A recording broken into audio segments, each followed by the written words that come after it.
como todos os participantes desta conversa. E queria também felicitar na pessoa da doutora Flaviana a iniciativa desta conferência, que acho de enorme importância.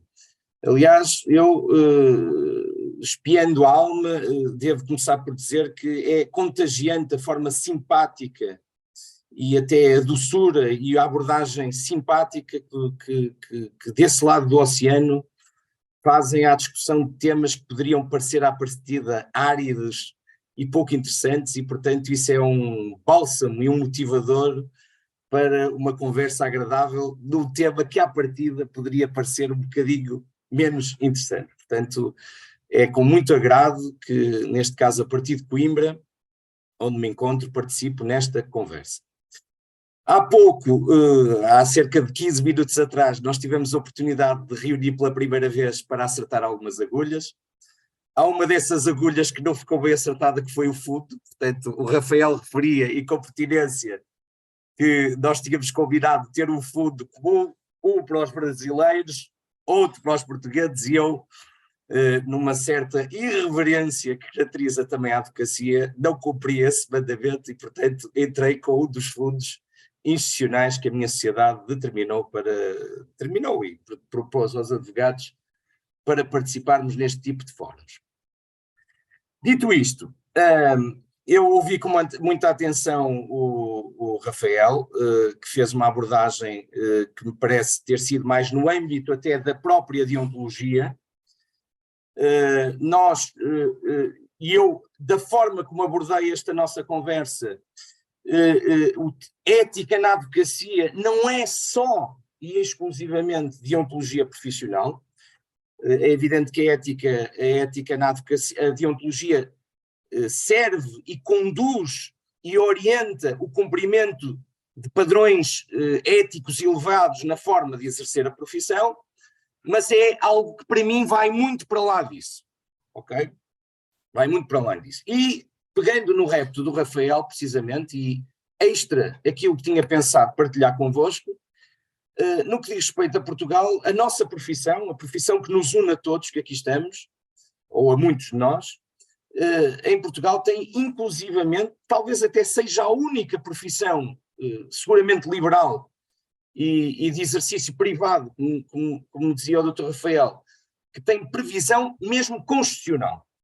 A nossa Constituição prevê expressamente, numa disposição específica, que ao advogado devem ser asseguradas as imunidades necessárias ao cumprimento do seu mandato. Portanto, é uma norma muito importante que coloca a fasquia do exercício da advocacia num padrão cimeiro, o mais elevado possível, e que nos dá, ao mesmo tempo, direitos e responsabilidades no tocante ao exercício dessa própria função. Ou seja, um advogado não se manda calar, um advogado não pode ser cerceado do exercício do seu direito de requerimento, um advogado é literalmente imparável naquilo que entende ser a defesa dos interesses dos seus constituintes, levando até, se necessário, ao limite e à resistência máxima essa mesma atuação. Portanto, com respaldo constitucional. Portanto, essa era a primeira nota que eu queria deixar naquilo que pode ser uma abordagem do exercício do tema da ética profissional. Por outro lado, e numa perspectiva mais coloquial, eu há pouco dizia, um bocadinho em jeito de piada, mas é um bocado verdade, eu fiz questão de não preparar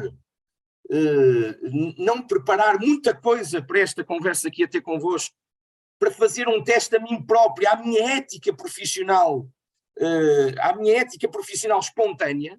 Portanto, eu pensei assim, bom, se vamos falar de ética profissional, eu não me vou preparar, porque eu tomo isso como imanente, era a mesma coisa que eu me preparasse para ir beber um copo d'água ou para tomar o café da manhã, como vocês graciosamente dizem, quando acordam. Portanto, fiz questão de seguir esta via mais diletante nesta abordagem, precisamente para fazer um teste a mim próprio, logo veremos se passarei ou não, nesse cumprimento dos mais elevados padrões éticos que todos nós temos que curar de seguir e zelosamente cumprir. Dito isto, eu começava por dizer o seguinte, ou continuava por dizer o seguinte: paradoxalmente, a ética profissional é o nosso ativo mais valioso e, ao mesmo tempo, mais depreciado. Explico porque que eu acho que é assim. Porque se, por um lado, não há exercício da atividade profissional de advogado sem elevadíssimos padrões de ética profissional, nós sabemos, a Vox Populi faz eco disso, que muitas vezes, o que se procura num advogado, ou o que se procura num advogado para uma determinada função, é que ele esteja disposto a não respeitar até ao limite esses padrões de ética profissional. Esta é a verdade. Portanto, por isso é que eu digo que, por um lado, é o nosso ativo mais valioso, aquele que deve ser mais acarinhado, aquele que deve ser mais mantido de uma forma reiterada ao longo da vida profissional, naquilo que diz respeito à sua afirmação, naquilo que diz respeito àquilo que nós coloquialmente designamos por criar depósito, naquilo que diz respeito à ideia que os outros colegas, os outros profissionais do fórum, os clientes que nos vão passando pelas mãos, digamos assim, à imagem que vão criando de nós, essa absoluta inegociabilidade da ética profissional e dos elevadíssimos padrões de ética profissional, são eles que dão depósito, que dão substrato a essa construção de carreira, a essa imagem que nós vamos podendo projetar de nós próprios para a sociedade em que servimos e em que exercemos a nossa profissão. Mas, por outro lado, e eu partilho convosco um episódio que ainda hoje aconteceu numa bomba de gasolina, em que parei na autoestrada, em que, por motivo que agora não vou adiantar, a senhora que estava a atender, portanto, foi informada que eu era advogado e dizia-me assim, espontaneamente, a senhora da bomba, reparem, dizia-me assim, o meu pai também queria que eu tivesse sido advogado, disse-me ela, mas sabe, eu não tenho jeito para mentir. Portanto, vejam o que é que muitas vezes, em que padrão, em que nível é que a questão da ética profissional é colocada por aquilo que é a Vox Populi.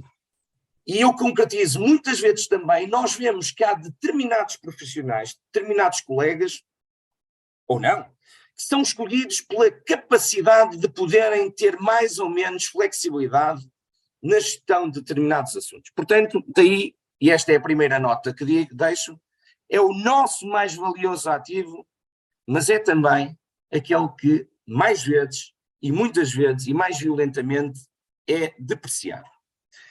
A segunda nota que vos queria deixar, que é uma nota evidente, é uma nota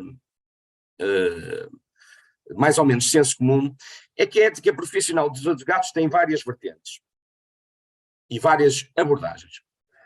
Existe a ética profissional, vou começar por ordem de importância, na relação entre nós, advogados, entre colegas. Eu, em relação a isto, lembro sempre uma história que o meu colega, o meu sócio mais velho, mais experiente, contava, que uma vez num acordo muito difícil, há muitos anos atrás, que foi feito entre duas partes, a dada altura fazia parte desse acordo alguém ficar depositário de um cheque ao portador, de uma quantia elevadíssima, e o colega que estava da parte contrária, de imediato, na negociação, disse que confiava e até fazia questão que esse cheque ficasse depositado no nosso escritório. Ok? E nas mãos de um colega que era parte na negociação. Portanto, o que é que eu quero dizer com isto, meus colegas? Que muitas vezes o afloramento da ética profissional vê-se nestes pormenores absolutamente decisivos, às vezes, das questões que nos vão passando pelas mãos e nas quais vamos intervir. Portanto, a ética, o cimentar esse depósito que se vai criando de absoluta intransigência e negociabilidade em determinados padrões, vai permitindo ou permite em determinados momentos-chave que estas coisas aconteçam. E neste caso, alguém que da contraparte diz, não, eu estou seguro que este valor importante para as negociações fica seguro nas mãos do colega, é o reconhecimento fático e decisivo desse facto. Outra questão é os padrões éticos elevados para com os nossos clientes. E abreviando, esses padrões éticos passam pela forma como recebemos os assuntos ou não recebemos. Às vezes, padrões éticos e a afirmação da ética na advocacia passa por não receber os assuntos ou não os aceitar, por esclarecer as pessoas que não têm razão, por esclarecer as pessoas que o direito que pretendem exercer ou não existe ou pode ser abusivo, ou até por não concordar com a factualidade que nos é trazida. Isto é, meus colegas, também um exercício de ética profissional.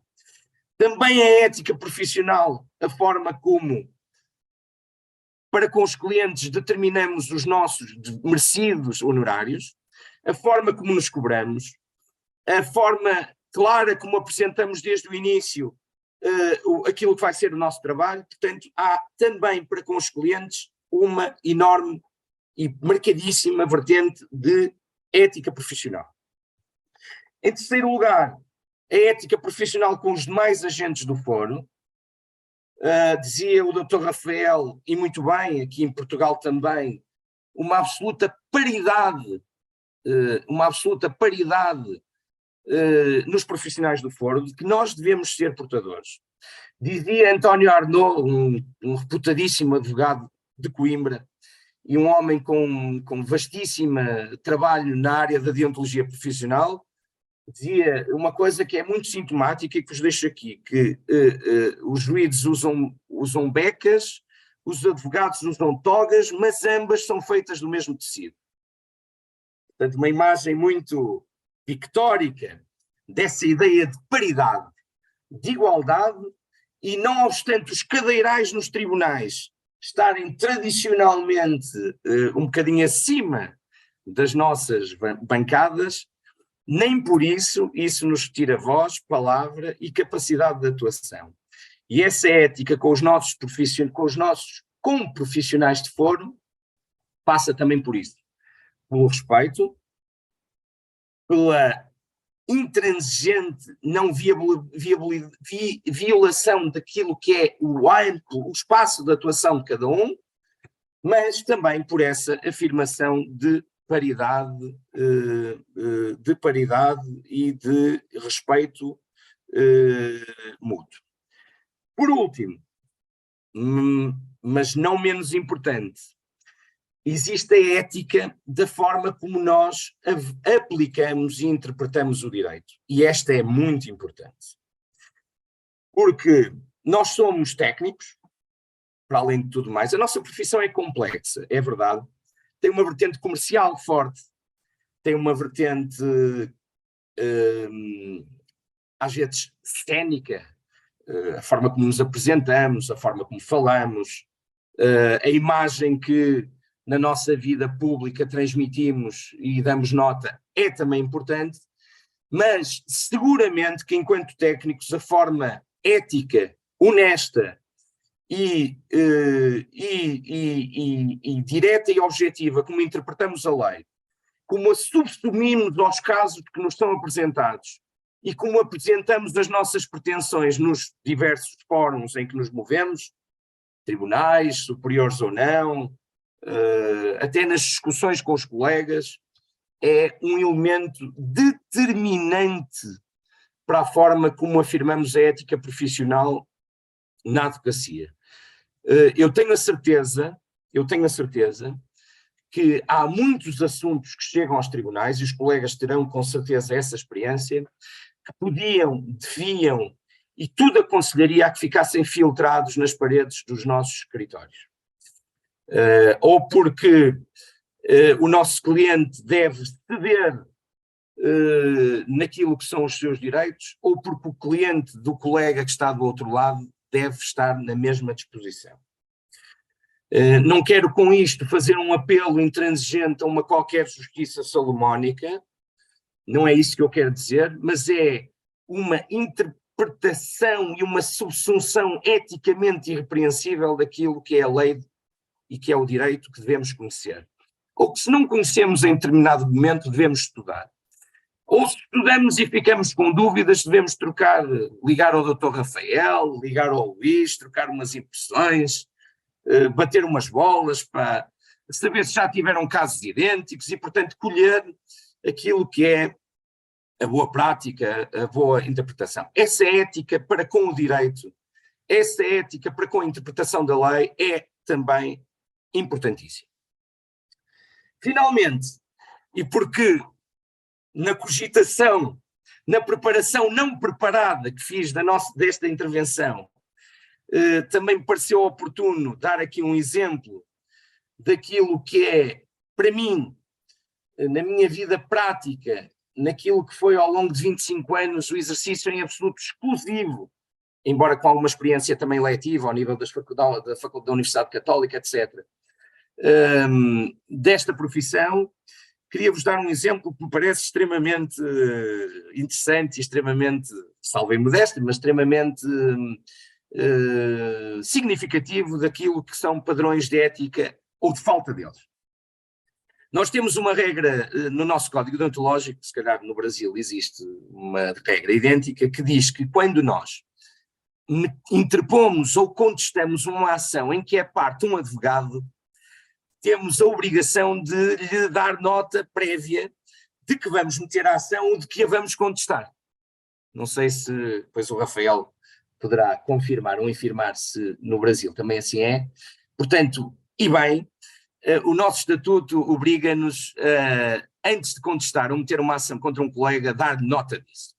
Faz todo sentido se repararem, não só por cortesia profissional, mas até para dar hipótese ao colega de tomar uma determinada posição, quer seja anuir ao direito que vai ser exercido, quer seja estar disponível para fazer um acordo, etc. Pronto, não me alongarei. Uma vez em Lisboa, então várias cíveis, agora juízo distrital cível, portanto digamos que na primeira instância o tribunal mais elevado que temos aqui em Portugal, no Palácio da Justiça, ao cimo do Eduardo do Parque Eduardo VII, corria uma ação movida por um advogado contra uma cliente minha, neste caso uma companhia de seguros. A ação correu, o colega perdeu a ação, ou pelo menos se não a perdeu totalmente, perdeu-a em grande parte, e fez uma participação à ordem, dando nota de que eu, quando contestei a ação, não teria entrado em contacto com ele, cumprindo o dispositivo do Estatuto Deontológico de que vos dava nota há pouco. Eu, notificado da participação, eu devo dizer que ao longo da minha vida profissional tive 4 participações, todas elas honrosas para a minha pessoa. Se tivéssemos mais tempo e quando eu for ao Brasil, depois conto-vos todas, se tiver interesse nisso. O colega participou e quando eu fui notificado, eu fiz uma pesquisa rápida no meu Outlook pelo nome do colega e apareceram-me 2 coisas. O e-mail que eu lhe enviei previamente a contestar a ação, a dar nota de que eu iria fazer, e a resposta simpaticíssima dele, em que dizia, inclusivamente, reparem bem, só para verem os níveis de ética profissional que podemos ter ou não ter, nessa resposta dele dizia que é raro hoje em dia ver o colega que cumpra este dispositivo do nosso estatuto, pelo que fazia questão de me saudar como colega mais novo, isto já foi há uns anos, infelizmente agora já não poderia dizer isso, ou pelo menos poderia dizer na mesma, mas já com outro padrão, como colega mais novo até dizia qualquer coisa do género, que ficava contente de ver os colegas mais novos atentos aos dispositivos e aos mandamentos da ordem dos advogados e do estatuto.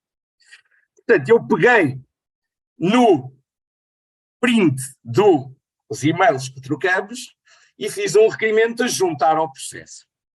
Obviamente que o processo foi arquivado imediatamente. Mas perguntou uma ordem ante a factualidade de que tínhamos nota ali, se eu queria promover alguma coisa. E eu faço notar aos colegas que, inclusivamente, isto até se podia entender como um crime de denúncia caluniosa, ok? Portanto, o nosso Código Penal prevê, e isto seria enquadrável até num crime de denúncia caluniosa. E eu respondi à ordem o seguinte: eu vou deixar aqui estas juras, espero não me arrepender, já a fiz muitas vezes e até agora não o fiz. Eu não participo de colegas por nada que aconteça. Não participo, não faço isso. A minha forma de estar na profissão, a minha ética profissional, mesmo quando confrontado com situações à beira do caricato como esta, em que depois, e abrindo parênteses a justificação, mudei de sistema informático, não tive acesso àquilo que são os mails, esqueci-me. Portanto, mesmo em situações destas, a minha ética profissional, boa ou má, aponta-me para não apresentar queixa, e portanto foi o que sucedeu. Posto isto, e para terminar, e porque já me alonguei imenso, e provavelmente vai haver muito mais quem queira dar as suas opiniões e os seus contributos, eu queria deixar uma nota muito viva. É comum dizer-se que Portugal e o Brasil são países irmãos, é comum e é verdade, mas como advogado e como profissional do direito há 25 anos, é para mim um enorme orgulho e um enorme gosto estar a debater um tema tão nuclear como este, tão central, tão transversal, tão epidérmico do nosso exercício profissional convosco e com colegas do Brasil, e desta forma transatlântica, poder deixar aqui este pequeno contributo que me vem muito pouco preparado daquilo que é para mim a ética profissional. Portanto, felicito-vos a todos vivamente. Muito obrigado pela vossa paciência. Excelente, doutor João. A gente fica feliz em ter essa contribuição, esse feedback de como funciona o sistema em Portugal. A gente vê muitas similitudes, né, com o direito brasileiro, essa questão da previsão constitucional, do Estatuto da Ordem que vocês têm aí também, do Estatuto da Advocacia, né? E eu acho extremamente interessante o senhor ter nos brindado com esse conhecimento sobre a ética no sistema português, tá? E agora eu vou passar para o nosso coordenador aqui, do Dr. Rafael, e vamos abrir para as perguntas, né? Nós temos aí 19 minutos ainda sobrando, não é isso, Flaviana?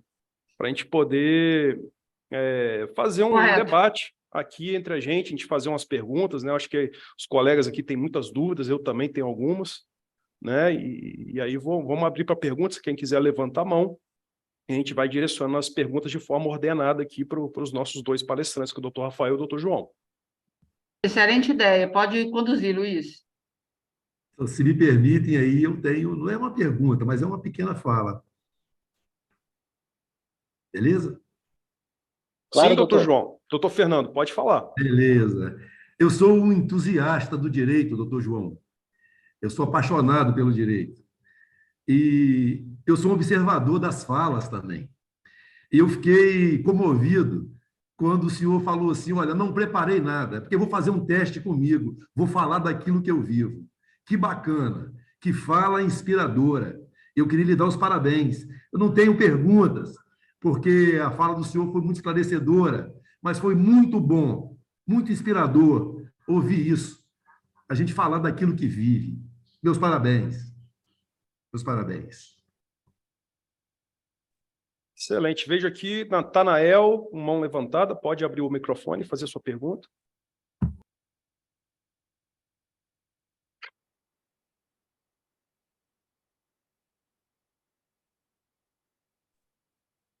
Natanael.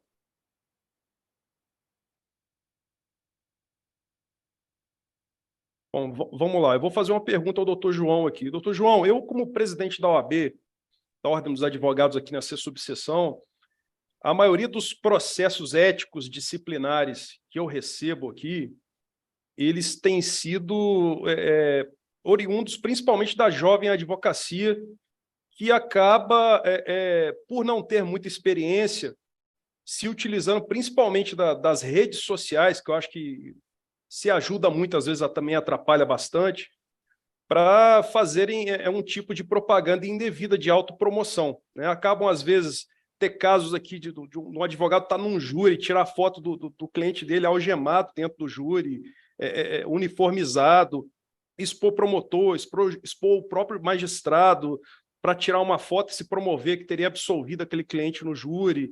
Eu queria saber como que é em Portugal a ordem atua, a ordem dos advogados, se existem esses problemas também com redes sociais, como que está acontecendo isso aí em Portugal? Ora bem, é interessantíssima essa questão, porque é um reflexo daquilo que é digamos, o exercício, como dizia o Fernando há pouco, o exercício vivido da profissão, não é? É natural que com este advento, com este protagonismo das redes sociais,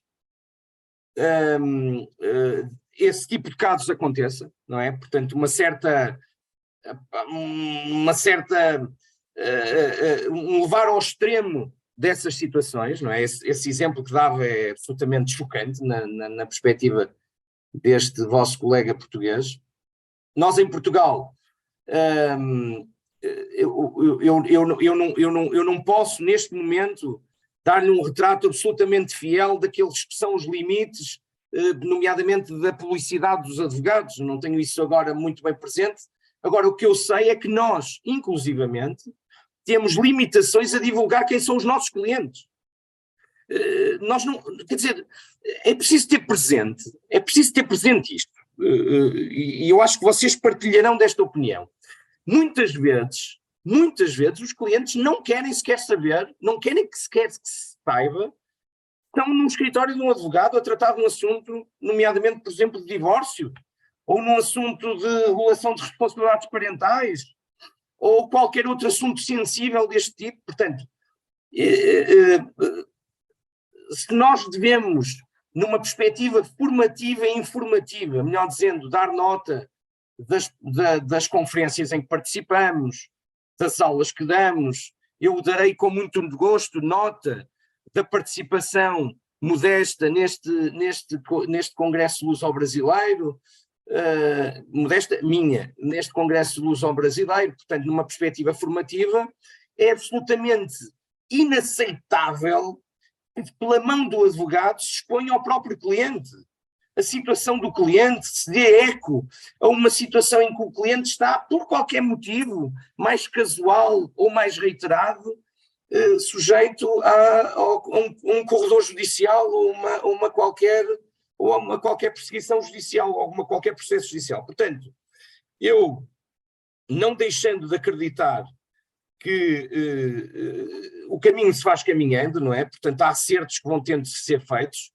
Eu acredito que a ordem dos advogados e os órgãos competentes devem ser absolutamente intransigentes na abordagem e assertivos no tratamento dessas questões. E também por isto, colegas, porque nós, eu posso ser o João Castro Batista do advogado contencioso, civil e penal, que é o que tenho feito toda a minha vida profissional. O Rafael pode trabalhar noutra área, o Luís noutra, a Flaviana noutra. Mas há uma coisa que nos une e é comum, que é a deontologia. E se ela não for respeitada de forma igual por todos nós estamos em desigualdade e não há uma competição saudável. Não há uma igualdade de armas e não há uma paridade na competição entre nós, que deve existir na competição saudável. Portanto, para mim, se eu tivesse que eleger aquele ponto mais nuclear da intervenção da ordem, mais do que cobrar as cotas que cobram, ainda mais do que cobrar as nossas cotas, era precisamente assegurar de que entre a prevaricação e o resultado e a consequência existe efetivamente um caminho que é seguido. Porque nós não podemos continuar, não podemos aceitar, pegando no seu caso, e seguramente que a nossa lei também assim vai nesse sentido, não podemos aceitar que esse advogado ou esse colega concreto tenha capacidade de angariação, porque está num assunto altamente mediático e vai libertar o colega das algemas com que foi visto nessa fotografia, o colega, o cliente, nas algemas com que foi visto nessa fotografia, e o João Castro Batista, que está ao lado, faz o trabalho também, que é discreto, que faz o seu trabalho, preserva o seu cliente, preserva os impactos que isso causa na família dele, que estuda os assuntos, não sei o quê, não faz essa exposição e, portanto, não colhe também o mesmo, digamos, fruto ou resultado. Não pode ser. Isso chama-se concorrência desleal. E, portanto, a Ordem é um órgão fundamental, e felicito Luís também por essas funções que exerce. A Ordem é um elemento, é um nivelador, é um nível, é um diapasão fundamental em assegurar essa salutar concorrência entre os advogados. Excelente. Flaviana levantou a mão. Gostaria de perguntar, Flaviana? E ele já respondeu o que eu ia perguntar. Pode continuar. Algum colega a mais quer fazer algum questionamento? Doutor João, doutor Rafael? Se me permitem, mas só uma inferência. Perfeito, doutor Fernando. Me parece que o nosso estatuto ele não prevê isso que o doutor João falou, que lá tem. Você tem que notificar o seu colega se você tiver que litigar contra ele ou notificar do resultado da causa. Aqui a gente não tem essa previsão. Ou algo mais parecido com isso que nós temos aqui é o artigo 8º, que diz que a gente tem que explicar com clareza todas as nuances da causa ao nosso cliente. Então, achei muito interessante essa particularidade, né? E o senhor questionou se aqui nós tínhamos, a não ser que eu esteja enganado, né, Rafael? Mas me parece que nós não temos. Não, de forma idêntica. Curiosamente, eu acho que se tivéssemos essa aplicabilidade, acho que nós não temos ainda essa maturidade de se igualar aos irmãos portugueses nesse sentido, não. Sim. Daria alguns problemas. Deixem-me dizer-vos, colegas, em complemento disto, desculpe, Fernando, interrompê-lo, e Rafael, que esta obrigatoriedade sofre um entorce ou uma limitação se, por exemplo, estamos a falar de providências cautelares. Imaginem uma providência cautelar de arresto para garantia patrimonial de um determinado crédito. Obviamente que estamos dispensados de notificar o colega de que lhe vamos tentar arrestar a casa ou o carro, não é? Porque sob pena de tirar o efeito útil a esse procedimento cautelar. E idêntica norma, também já agora digo-vos, se isto tiver algum interesse e curiosidade para vocês, idêntica norma temos em relação aos magistrados judiciais. Eu, por exemplo, eu sou casado por uma juíza, eu se quisesse meter uma ação contra a minha mulher, pelo estatuto tinha que a notificar. Então, obviamente, complicado. Estou obviamente a brincar, mas sim, também em relação aos juízes temos, e aos procuradores e aos magistrados temos idêntica obrigação. Mas tenho uma pergunta para vos fazer, se me permitem. Luís, o Luís é o moderador, eu não quero ser absolutamente indisciplinado, se me permite, Luís, tenho uma pergunta para vos fazer. E é esta: eu já tive a sorte e o privilégio de estar várias vezes no Brasil. Já estive inclusivamente na vossa capital, fui ver o Niemeyer e as obras dele, e portanto gosto muito do Brasil. Já estive também profissionalmente nessa cidade que nos causa mixed feelings, que é São Paulo. Portanto, eu pessoalmente adoro, mas eu sei que o Rio de Janeiro é mais arrebatador, mas eu sou um grande fã de São Paulo. E eu tenho uma pergunta para vos fazer, que é, que não sei, que nunca soube.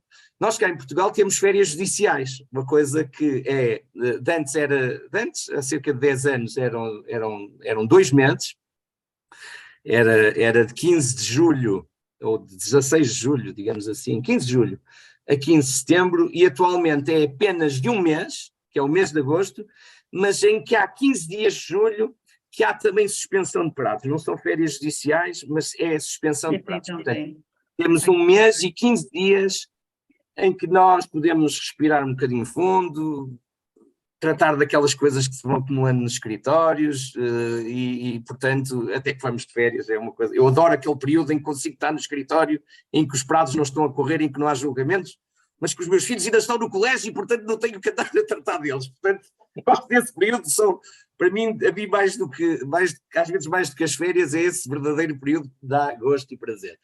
Mas eu queria-vos perguntar, vocês no Brasil têm também férias judiciais, claro, e qual é o período de férias judiciais que têm? Digam-me lá, colegas. Nós aqui temos, pelo Código de Processo Civil de 2015, que foi implementado oficialmente o recesso do Poder Judiciário, que ele vai do dia 20 de dezembro até o dia 20 de janeiro. Me corrijam se eu estiver errado, os colegas aqui. São 30 dias. Um mês. Um mês que nós dias. temos que é o verão brasileiro, né? Isso não é nada ético. Isso não é nada ético, um período tão curto para os colegas descansarem. Aí os juízes mesmo, eles têm 2 meses por ano para tirar as férias, né? Mas os advogados só têm esse mês aí, né? Não é disso. Isso ia ser inconstitucional. Eu também acho. Grande parte do meu exercício profissional tive esses tais 2 meses, que foram reduzidos, como dizia há pouco, para 1 mês, e depois criou-se aqui metade, porque o que é que aconteceu? Chegaram à conclusão que ter só 1 mês de férias não dava para coordenar as férias dos magistrados todos, portanto, também têm que tirar férias naquele período de férias judiciais. E naturalmente que os tribunais, como espaços físicos e da administração da justiça, nunca fecham, estão abertos sempre, seguramente que aí no Brasil também, e que os prazos dos processos urgentes, quer de natureza penal, direitos de arguidos presos, etc., quer de natureza cível, providências cautelares, quer de natureza falimentar, as insolvências, quer de natureza família ou direitos de menores, de proteção de menores, também correm, e, portanto, as diligências realizam-se com os juízes de turno e procuradores e com os colegas que, num determinado momento, arrancam ferro da praia, pegam na toga e vão sacudir a areia para o tribunal. Portanto, sempre disponíveis para a administração da justiça. O segundo ponto que eu vos queria dar nota, eu não sei se têm notícia disto, mas nós vivemos atualmente em Portugal uma grande discussão pública, é o estatuto e o regime das ordens profissionais, nomeadamente a advocacia. O que é que eu vos quero dar? Uma nota muito breve também, mas que acho que faz todo o sentido neste contexto em que estamos a falar.